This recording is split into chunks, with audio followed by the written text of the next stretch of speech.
এদেশের একটা প্রজন্মের রক্তে অক্সিজেনের চেয়ে ফুটবলের নেশাই বেশি। ফুটবলই তাদের প্রথম প্রেম, শেষ ভালোবাসা। তারা ফুটবল খায়, ফুটবল নিয়েই ঘুমায়। ভালোবাসার সংজ্ঞা সবার কাছে এক নয়। কেউ গোলাপের পাপড়িতে প্রেম খোঁজে, আর কেউ খোঁজে সবুজ ঘাসের উপর ফুটবলারদের পায়ের জাদুতে।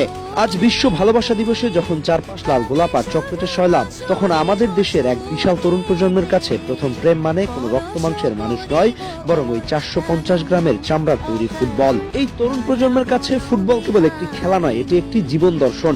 যেখানে একদল তরুণ নীল ধোয়ায় জীবন বিসর্জন দিচ্ছে বা প্রেমে ব্যর্থ হয়ে দেবদাস সাজছে, সেখানে আরেক দল তরুণ রাত 3টায় অ্যালার্ম দিয়ে জেগে উঠছে শুধু প্রিয় ক্লাবের খেলা দেখার জন্য।